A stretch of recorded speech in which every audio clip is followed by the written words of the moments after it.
Hi guys, welcome back to my page. ಎಲ್ಲರೂ ಚೆನ್ನಾಗಿದ್ದೀರಾ ಅಂತ ಭಾವಿಸ್ತಾ ಈ ವ್ಲಾಗ್ನ ಕಂಟಿನ್ಯೂ ಮಾಡ್ತಾ ಇದ್ದೀನಿ. ಸೊ ಇವತ್ತು ನಮ್ಮ ಕಾಲೇಜಲ್ಲಿ ಚೈನೀಸ್ ಅವ್ರು ಬಂದಿದ್ದರು, ಅವ್ರನ್ನ ಕಲ್ಚರ್ನ ಹೈಲೈಟ್ ಮಾಡಿದ್ರು.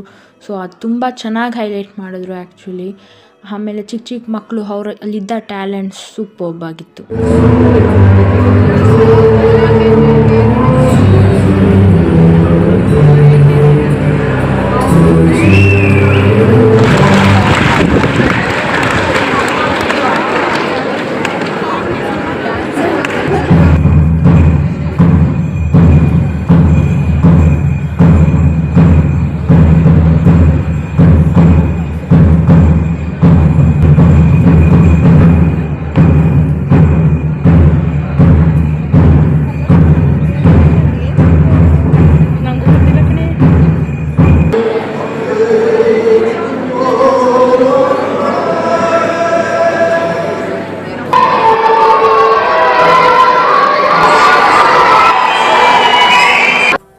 ಚಿಕ್ಕ ಚಿಕ್ಕ ಮಕ್ಕಳು ಡ್ಯಾನ್ಸ್ ಮಾಡ್ತಿದ್ರು, ಸೇಮ್ ಒಳ್ಳೆ ಡಾಲ್ ಡ್ಯಾನ್ಸ್ ಮಾಡ್ದಂಗೆ ಕಾಣಿಸ್ತಿತ್ತು. ಸೊ ಎಲ್ಲರೂ ಕ್ರೌಡಲ್ಲಿ ಫುಲ್ಲು ಕಿರಿಸ್ತಿದ್ರು, ಸೌಂಡ್ ಮಾಡ್ತಿದ್ರು. ಅಷ್ಟು ಚೆನ್ನಾಗಿತ್ತು ಅವರ ಒಂದು ಪರ್ಫಾರ್ಮೆನ್ಸ್ ಆಗಿರ್ಬೋದು, ಅವರ ಒಂದು ಟ್ಯಾಲೆಂಟ್ ಶೋಕೇಶ್ ಮಾಡಿದ್ದಾಗಿರ್ಬೋದು.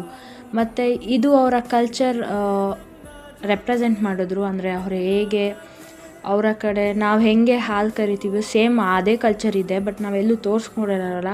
ಬಟ್ ಅವ್ರು ಅದನ್ನ ಎಷ್ಟು ಚೆನ್ನಾಗಿ ಒಂದು ಸ್ಕಿಟ್ ಆಗಿ ಮಾಡಿ ಅವರ ಕಲ್ಚರ್ನ ರೆಪ್ರೆಸೆಂಟ್ ಮಾಡಿದ್ರು. ಒಂದು ವೈಫ್ ಆ್ಯಂಡ್ ಹಸ್ಬೆಂಡ್ ಮಧ್ಯ ಹೇಗಿರುತ್ತೆ, ಹೇಗೆ ಅವರು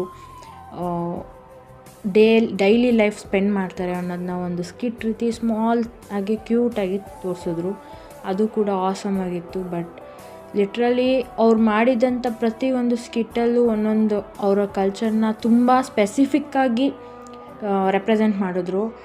ತುಂಬ ಚೆನ್ನಾಗಿತ್ತು ನೋಡೋದಕ್ಕೆ. ನೋಡ್ತಾ ಇದ್ರೆ ಬೋರ್ ಅನ್ನೋದು ಆಗಲೇ ಇಲ್ಲ. ಬಟ್ ನಮಗೇನು ಅರ್ಥ ಆಗಲಿಲ್ಲ ಅವ್ರ ಲ್ಯಾಂಗ್ವೇಜ್ ಅಂತಂದರೂ ಕೂಡ ತುಂಬ ಅದನ್ನ ನಮ್ಗೆ ಅರ್ಥ ಮಾಡಿಸೋದಕ್ಕೆ ಅವರ ಲ್ಯಾಂಗ್ವೇಜಲ್ಲೇ ನಮ್ಗೆ ಅರ್ಥ ಮಾಡಿಸೋದಕ್ಕೆ ಟ್ರೈ ಮಾಡಿದ್ರು.